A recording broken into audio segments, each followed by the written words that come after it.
coming to a family where these kids just burst out of the cave of darkness into the light of life. And when I first read it, of course, I thought of St. John 10:10, that the thief comes to kill and steal and destroy, but I, Christ, have come that they may have life and have it in abundance. And this is life in abundance at its finest, right? They're on the land. Antonia shows them the orchards. They have the fields, the livestock, and then the children. And they're just surrounded by creation, by life.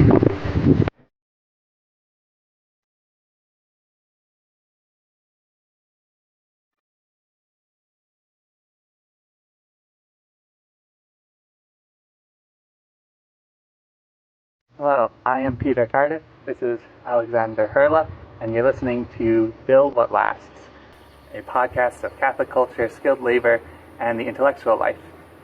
So today I wanted to talk to Alex about a novel that he tells me is very close to his heart. It's My Antonia by Willa Cather. Part of the reason I wanted to talk to Alex about this is because he's an experienced writer and has some experience farming too on the great Midwestern Prairie.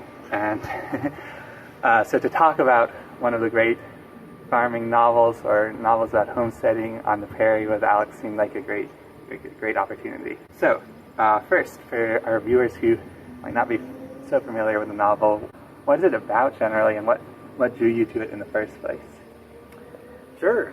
So this is a novel by Willa Cather, published in the early 1900s. And the story takes place as part of the Western expansion into the Great Plains, and specifically into Nebraska. And so as a general overview, you have Jim Burden.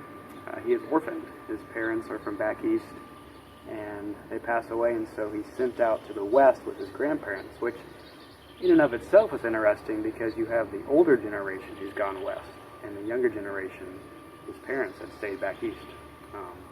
So anyways, he goes out west, and kind of the setup of the whole novel is, even in the introduction, he meets this unnamed narrator.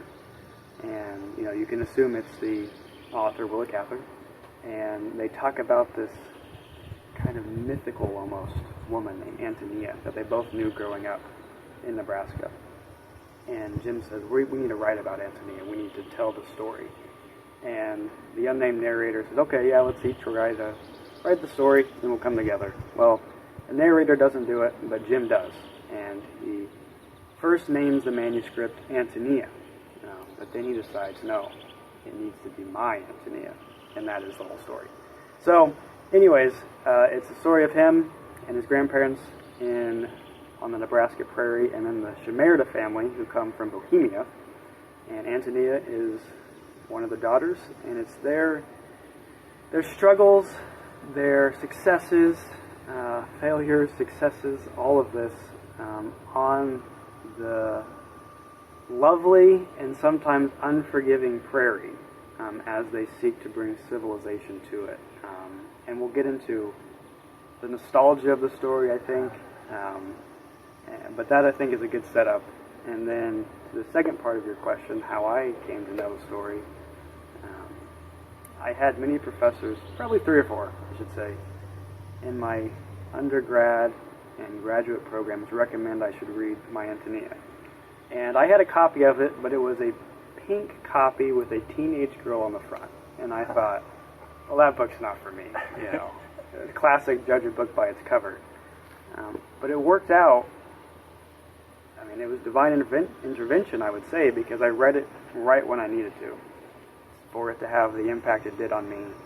And I fell in love with Antonia. I've never cared for a character as much as Antonia. And so that's why it's my favorite book. Yeah, that's great. So maybe even before we get into the text more, since you've said it now, I'm curious to know what ways did it impact your life after you read it? Yeah, I had come out of a very intimate relationship. I don't need to get into all that, but I think if I had read it before, it wouldn't have stuck. But having read it at that moment, in the midst of that ending of a relationship, the intimacy that Antonia and Jim have, even when they're not married, and that relationship struck a chord with me.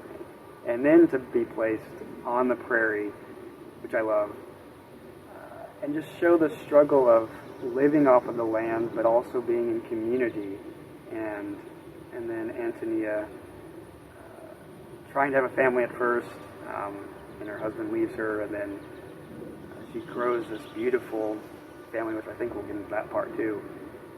But just the relationship between two people on the land, and how those relationships can extend for a lifetime, to the point where, and this is interesting and something I still struggle with, how their relationship is almost beyond marriage.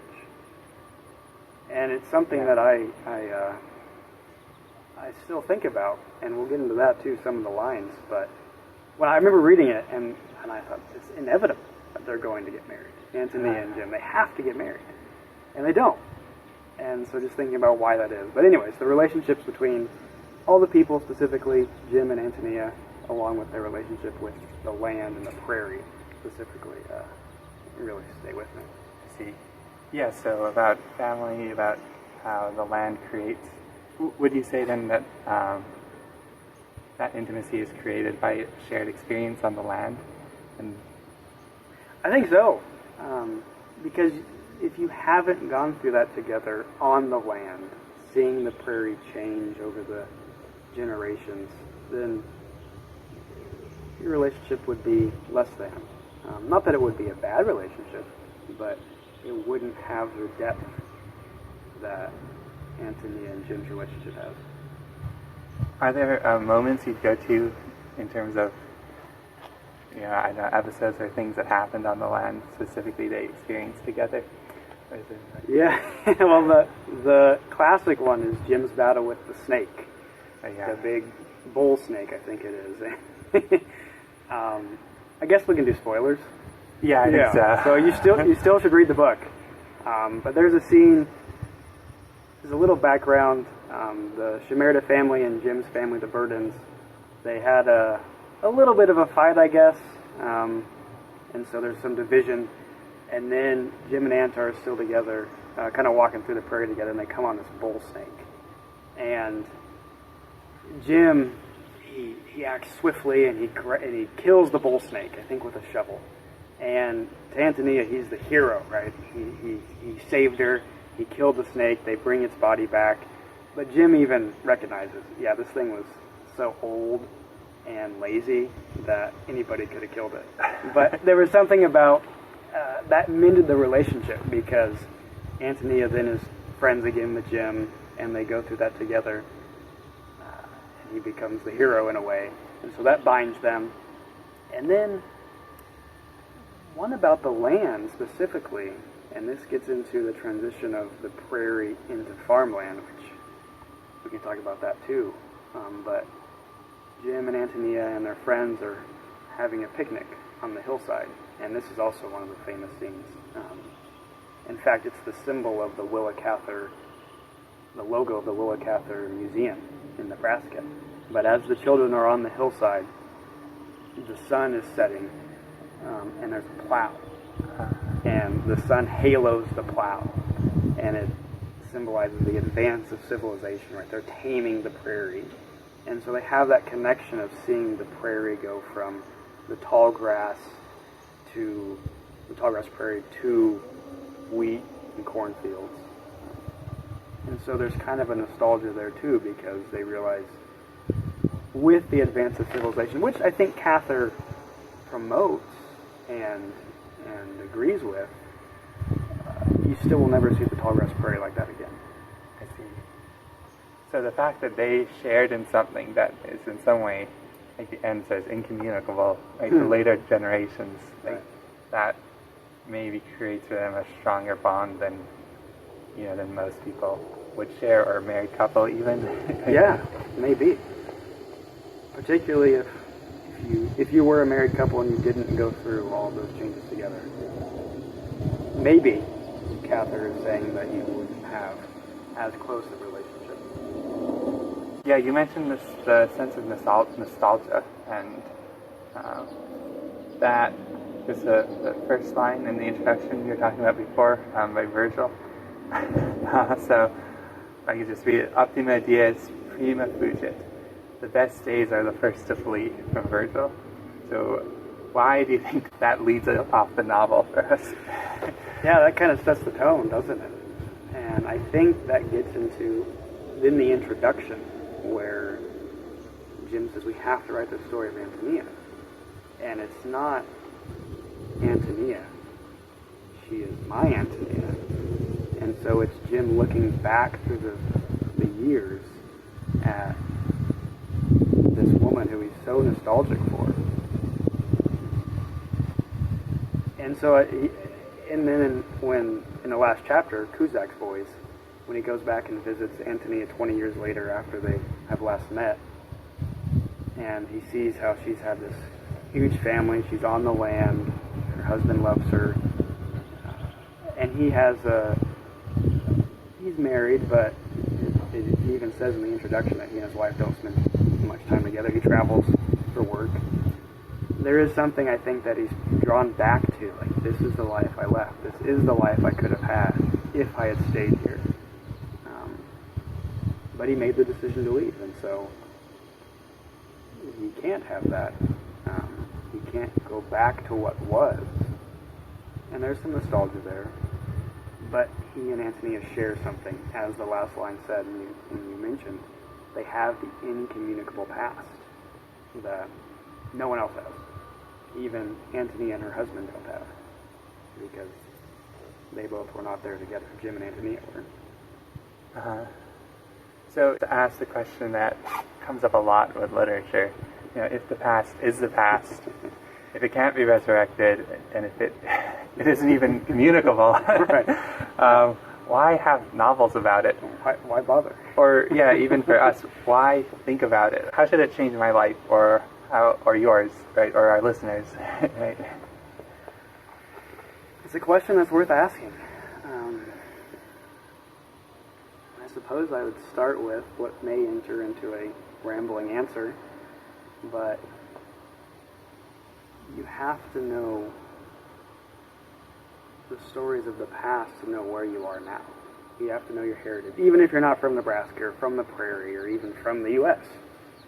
Just knowing how people maneuvered life before you in an environment that may have been different and probably was different, but being able to learn from why did they make this decision here, or what made them go this route, can help us in our own life. Even if they cannot communicate it fully, if they can't make us feel exactly how they felt, we can at least glean some truth from how they lived and the decisions they made to then help us as we navigate this adventure of life. Yeah.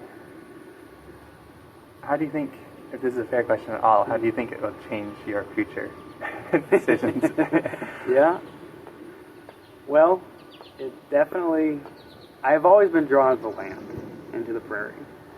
And I have, in ways, fought that for years, for different reasons. But reading my Antonia for the first time solidified the fact that I am going back to the prairie, Lord willing. And so personally, that's how it's affected me. But I think more generally it can make people appreciate the small stories of the world and know that their story, even if it's not a grandiose, universe-changing story, is important.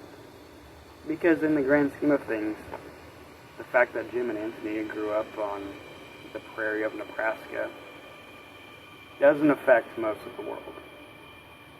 But yet the story matters to them. And I think a reader can see, oh, my story matters too. I am a child of God. I am loved. I have those around me who matter. And so, in the most general sense, it can show that the small stories of the world matter too. Yeah. And I can speak as a New Englander, not going up from any prairie stock at all, that any novel that has a strong specificity of place, right, was still attracts me, right? Any novel where I can feel like something that happened here is different from what was happening anywhere else or would happen, you know, and Cather really is a genius for being able to capture that. Yes. You mentioned you wanted to focus on Cusack's voice at the end, and that's the last book, you'd say, of My Antonia, right. about Antonia on the farm with her husband and her many, many, many children. And if I'm right, you saw a great example of the Catholic family and its connection to the land, right? So could you talk about what you saw in that specifically? Sure. So as a backdrop, right, so Jim is married, but he doesn't spend time with his wife. His wife is back east. They're a Protestant family, and so there's this dynamic of he is coming back to the land to visit Anthony, his Catholic friend, who has the Catholic family, many kids. I don't know if it mentions exactly how many, but 10 or 12 probably. They're living on the land. In a way, it has hints of Eden, right? This is interesting. This is they are prospering on the land and not without challenges. So it's different from Eden in that way, but they are building a life together by the grace of God on the land. And so, if I can read one line, there are a few scenes that really struck out the first time I read Antonia, My Antonia. But this one is part of this scene in Cusack's Boys. And so Jim's back visiting the farm, and the whole family, minus Mr. Cusack and their oldest boy, they're in town. They'll come later. But Antonia and the children are showing Jim the root cellar. And so they go down, and I'll read this here and then explain why it affected me so. It reads, "We turned to leave the cave. Antonia and I went up the stairs first, and the children waited. We were standing outside talking when they all came running up the steps together, big and little, towheads and goldheads and brown, and flashing little naked legs. A veritable explosion of life out of the dark cave into the sunlight. It made me dizzy for a moment." And just thinking about that quote, so you have Jim, again, in a childless marriage, to put it as charitably as I can, coming to a family where these kids just burst out of the cave of darkness into the light of life. And when I first read it, of course, I thought of St. John 10:10, that the thief comes to kill and steal and destroy, but I, Christ, have come that they may have life and have it in abundance. And this is life in abundance at its finest, right? They're on the land. Antonia shows them the orchards, they have the fields, the livestock, and then the children. And they're just surrounded by creation, by life. And that scene has stuck with me since I first read it. Yeah, and it's even more striking when you learn some of the backstory of, you know, how all that came to be, that it was, because her husband wasn't a great farmer, right? He didn't really know what he was doing. Right. And so Antonia was out there farming with him, keeping the farm alive, and at the same time having children. And I think she said at some point she was able to help him right up until the children came. Right? So I'm just imagining her 8 months pregnant out there in the fields, making it. So she's this incredible source of life, and, you know, both through her children and through the land. Yeah, and that's how she is throughout the novel. Even going back to when she lived with her parents, and then, spoiler, her father. There's some controversy about this part in the story, kind of what exactly happened, but the consensus in the community is that her father kills himself. And so then Antonia's siblings, especially her older brothers, aren't the best workmen. They don't do the best providing for the family. Her mother is put under a ton of pressure, and so Antonia becomes the worker. She's the one who's out there working the fields, and it gets into how it wasn't ladylike, and some of the townsfolk were scandalized by Antonia out there working, but she did what she had to do. And then it gets into later, her first husband abandons her with their daughter, and so she again has to survive, but she's not ashamed of her daughter, and so they take the photograph of Antonia and her daughter, and then Antonia posts it or hangs it on the window of the Photoshop, right? So she's never ashamed, and she's never at odds, or never afraid to be who she is, and she is someone who is tenacious, and that I think, again, she would probably say, by God's grace, how she made it on the land with her family. Yeah. So the quote you read about the cellar, it reminded me of something that really stuck out to me at the end of Cusack's Boys, the end of the first section of that, but and it is all about the land, and so yeah, I'll just read this short passage. It says, even though she was a battered woman now, not a lovely girl, but she still had that something which fires the imagination, could still stop one's breath for a moment by a look or gesture that somehow revealed the meaning in common things. She had only to stand in the orchard, to put her hand on a little crab tree and look up at the apples, to make you feel the goodness of planting and tending and harvesting at last. All the strong things of her heart came out in her body that had been so tireless in serving generous emotions. It was no wonder that her son stood tall and straight. She was a rich mine of life, like the founders of early races. Yeah.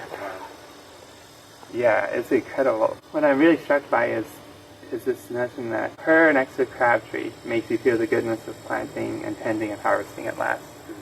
And he says earlier in this section that, or she says, when she was living in the city, she would go through these spells of depression. Like, she belongs on the farm, and it seems like, in some ways, she came to embody the life-giving nature of the prairie, right? In her. Do you think that's a fair characterization? Oh, certainly. I think Antonia has to be on the prairie.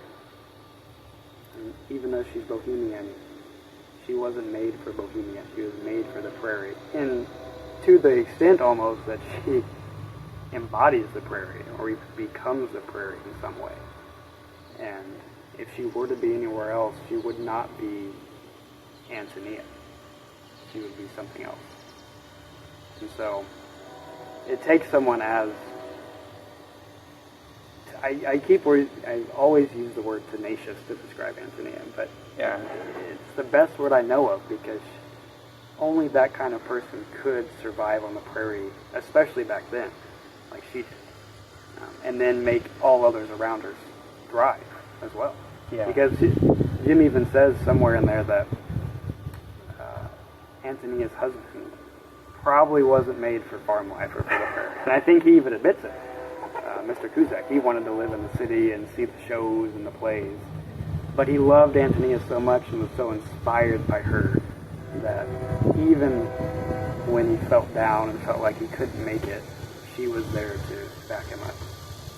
Yeah, so that brings a couple pressing questions. One is, I don't know if this is a question that the two of us might be qualified to answer, but a lot of the time Willa Cather talks about her as kind of a man. Like, she's taking on a man's role. She can work better than her older brother, Ambrose, and she's muscular. And do you think that it is a case of a woman having to take on a masculine role out of necessity? Or do you think it's a little of that, but also that what she does is, ultimately feminine? It has to be both, right? She's filling the void that the men in her life have made. More explicitly her brothers, and then, of course, the loss of her father. But even her husband, although he he at least tries, which is much better than her brothers at least.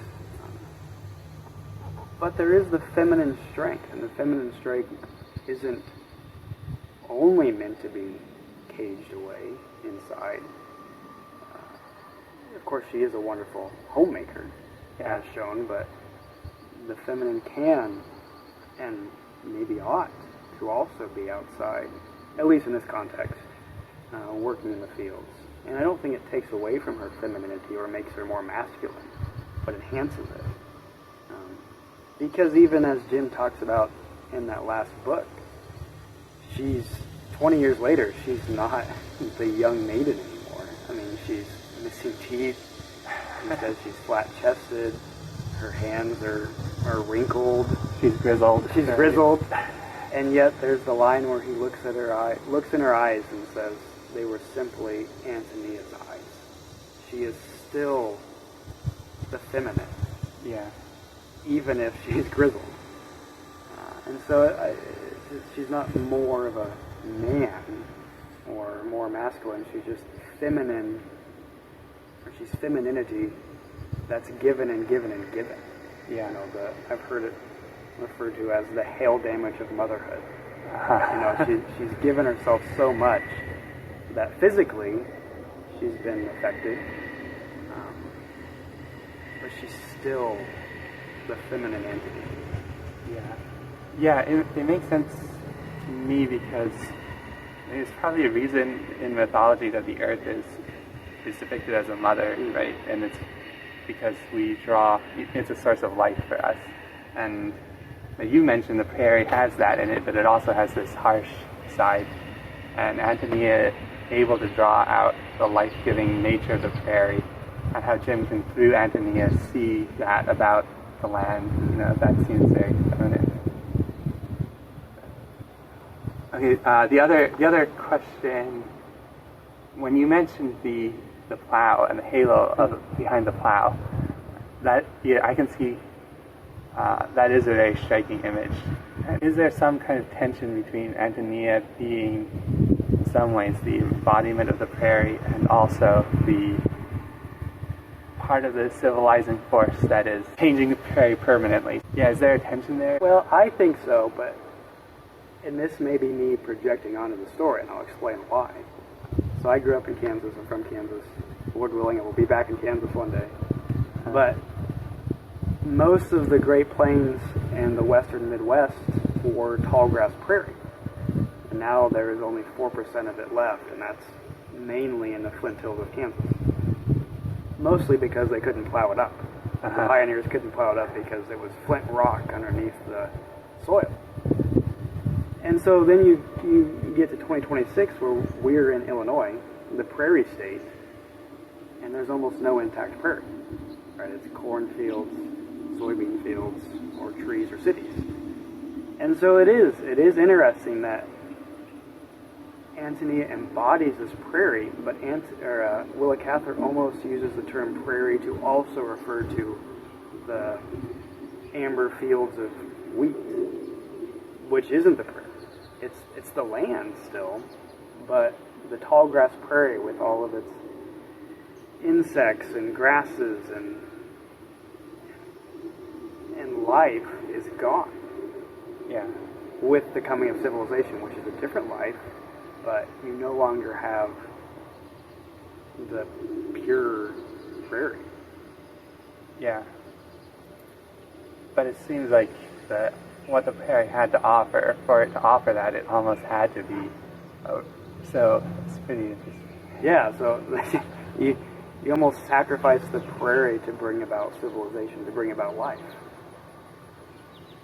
Which is interesting, because then you think about all of the environmental impacts. So you lose many of the bison for different reasons. The greater prairie drakes. I mean, you can go down a rabbit hole about all the animals and plants that have been decimated.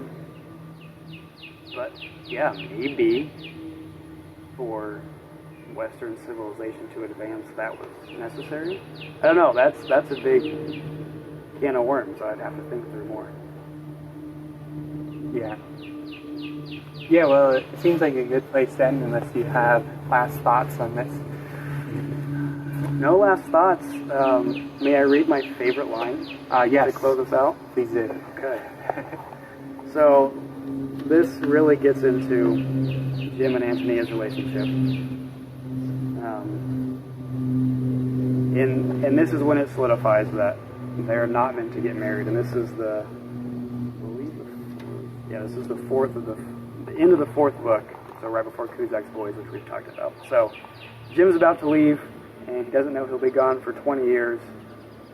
But this is part of his parting words with Antonia, and he says, "Do you know, Antonia, since I've been away, I think of you more often than of anyone else in this part of the world. I'd have liked to have you for a sweetheart, or a wife, or my mother, or my sister. Anything that a woman can be to a man.